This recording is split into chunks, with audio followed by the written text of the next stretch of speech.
All right, I'm delighted to be joined by Kilcoo footballer Conor Laverty, ahead of the AIB GAA Football All-Ireland Senior Club Championship semi-finals, which takes place this weekend. We're focusing right now on one of the semi-finals, which is in MW O'Moore Higher Park in Portlaoise on Saturday, January 29th at 3 p.m. And it sees Kilcoo face off against St Finbarrs of Cork. The game will be broadcast live on TG Car with coverage starting at 2:45 p.m. This year's AIB Club Championship celebrate the toughest players in Gaelic games, those who keep going and persevere no matter what. And this Saturday's showdown is set to be no exception. Well, Conor, we're about 36 odd hours out from the semi-final. Is there a countdown going on in your head, or are you pretty relaxed ahead of this weekend? No, listen, it's still a good wee while away with a lot of things to get happen before then. Just getting ready actually to leave the house to go to a Fitzgibbon game here in Dublin. So lovely. You're busy at the minute between your work in Trinity College in Dublin and obviously the four young fellas you have. I know there's a photo on Twitter there recently enough. I think it's 4. Is it 4? Five. Oh, you five kids. There you go. I got it wrong. There's my count. No, with a wee baby there this past couple of months. So. Okay, well that's the future of Kilcoo football. I had a question for you because we were chatting to one of the Brannigans on the AIB Club Championship show a couple of weeks ago, and you know there's a clatter of Brannigans on the Kilcoo side. There's a couple of Johnsons. Have you many relations on the team itself? No, my brother had been in the panel there this past number of years, but then he stepped away this year. So, but I think some way we're all related, and we're all it's all like having brothers on the team. We're that sort of tight. Well, you've been on such a journey. It's 9 county titles in 10 years, and you've been there since 2003. Like, are you able to put it into context? Because I'd wonder sometimes, Conor, do people from the outside take it for granted, you know, the success that Kilcoo have had? Because we're so used to seeing you pop up in the Ulster Club Championship, and you know Kilcoo have won another down championship. But when you started off back in 2003, it had been an awful long time before since Kilcoo had won pretty much anything. Yeah, and I suppose 2003 was the first year that we won the Division 1 league, and that was a real landmark for the club. It was the first time they'd won a senior title at that grade in 70 or 80 years. But it was the good work done by men to get us through the divisions. I think it came until Division 1 in the late 90s and early 2000s, and then in 2003 we made the breakthrough, which was great. But it's a long time ago now. It is a long time ago. And how's the body? Like, how are you feeling these days? A guy, feeling good. Probably just you have to look after yourself that wee bit more as the more mileage go on the clock. But it's just, but it's still as enjoyable as ever, and still training this hard.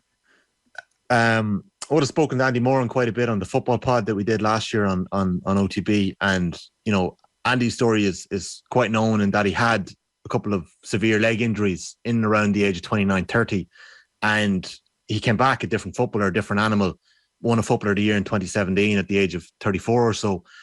Would you have changed your game or tweaked your game? Like, we're seeing a lot of players retiring or stepping away at quite a young age from intercounty football.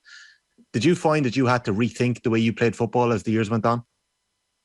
I think football has changed, Tommy, in a way. You know, gone are the days where you can kick a long ball into an inside forward line now and it's 1-on-1, or that's not really the case anymore. So I suppose you have to change with the styles, and you have to be very adaptable, particularly now with different teams and the way they set up. So adaptability is very important.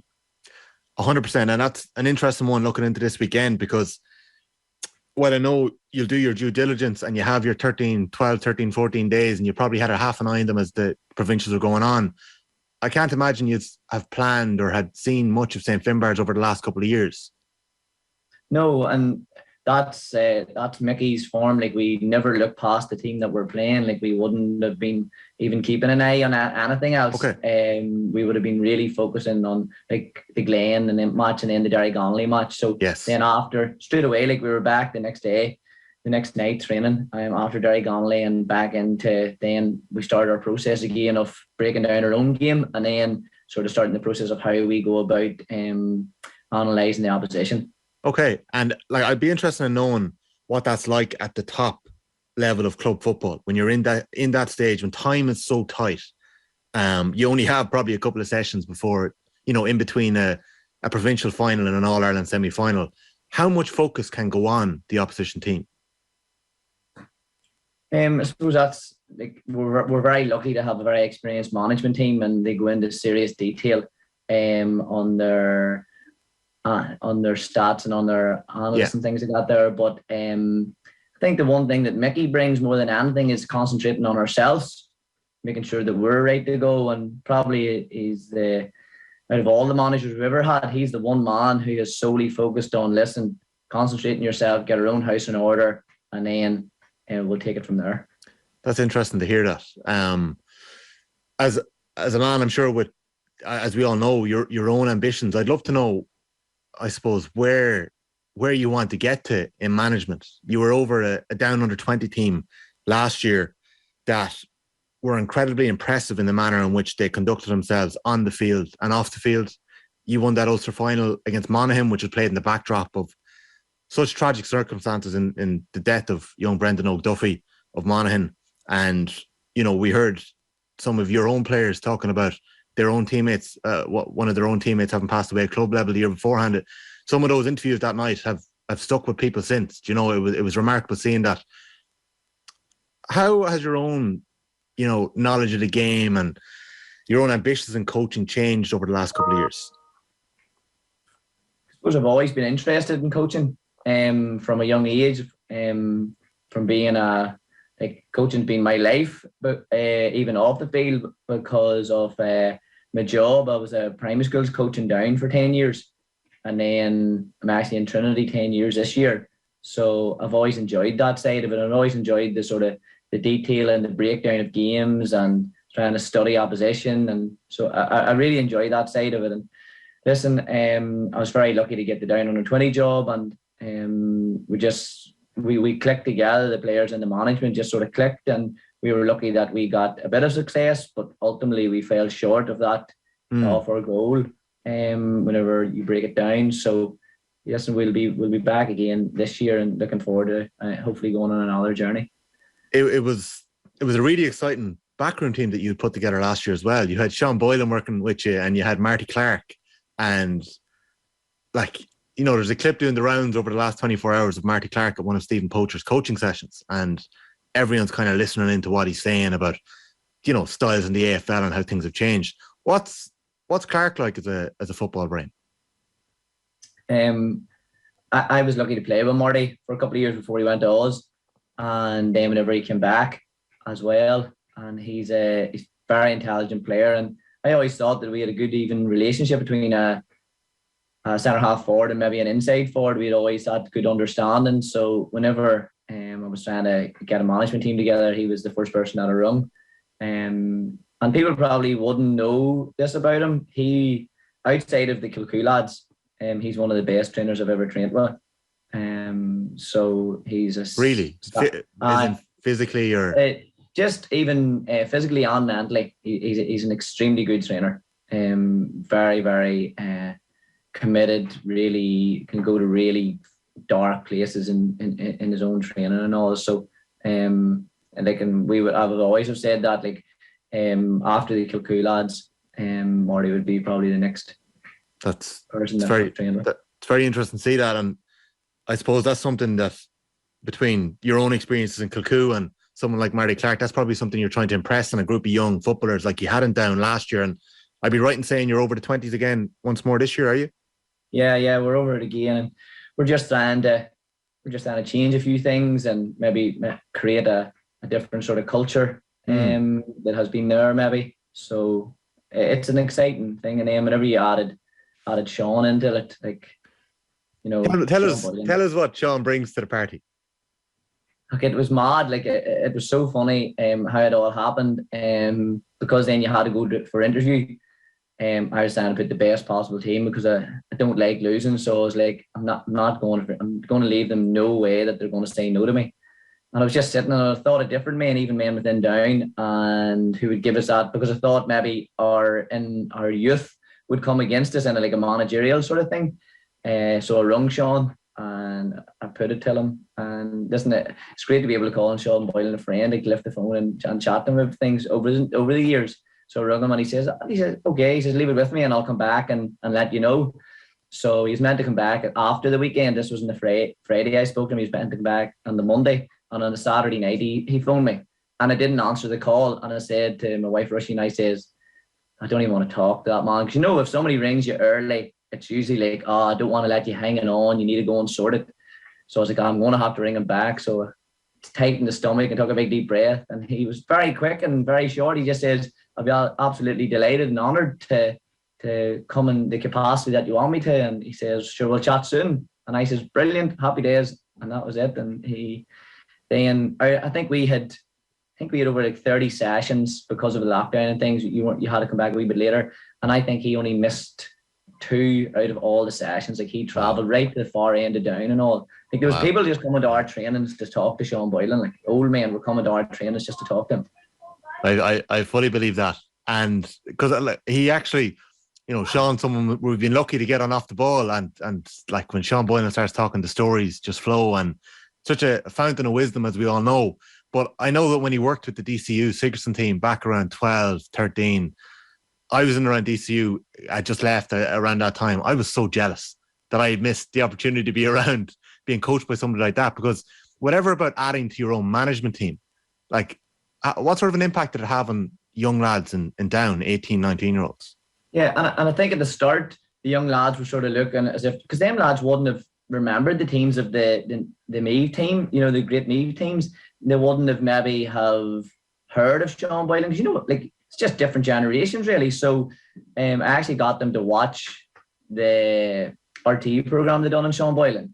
And I think after, they were like sort of amazed that this man was working with us. But then once he started speaking to them, and to be fair, like around that tragic time of the young lad from Monaghan passing away, I think Sean came into his own there for us as a management team and for the players. Like, his experience and his knowledge, and even how to conduct ourselves and all. Like, he was a great person to have around that time.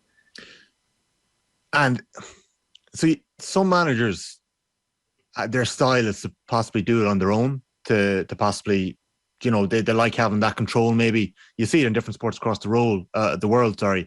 When you're putting together your own thoughts on where you want to be as a manager down the line, is your backroom team something you think about a lot? Is that something that's going to be important to you? I think it's important to have people of the same mindset as you. So it's not like a conflict. Not people that are going to say yes to you, but have the same values as the same principles as you. And then the other one was that it's a wee bit strange, because different people have told me you can't train the team and manage the team, where I sort of disagree with that. And I've had a couple of good arguments with genuinely good footballer men who have just been sold managers, and they were like, you can't do both. And I was like, well, the best men that I have worked with were able to do both.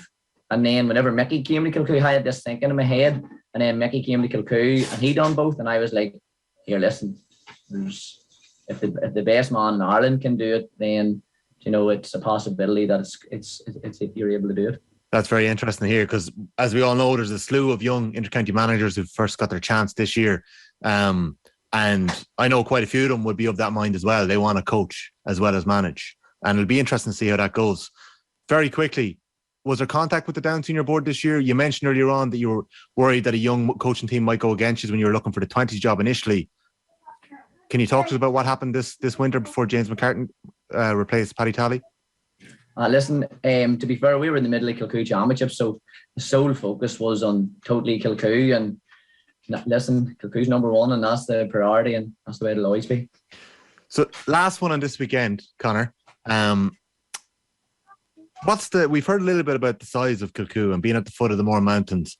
What is the vibe in the village like on these kind of weeks? Like, did the locals leave you be, or are they asking, how's it going? Are they coming down to training to watch it? Like, is the place just hopping? To be fair, I think it's great for the supporters, all the success, and it's great for our families and for all the young lads to see the smiles in their faces. But as a group of players, we sort of keep ourselves sort of tight-knit and locked in, that we're focused on the task ahead, so we don't let outside noise get inside the group at all. And I think over the years, maybe years ago, people would have tried to chat to you, but whenever they ask you about football and your response is, it's not a bad day, or the weather's great today. I think they've over the years then they've got to know that we don't want to talk football outside of our group, and we won't. So I think that. But now they've been brilliant. Our supporters are super, and the village is looking great. But it's great for them, and particularly for the younger lads who want to aspire to be playing for Kilcoo now. Like the ROE lads are going to have memories for the rest of their life. Boys and girls are going to have memories that will cherish all their lives now.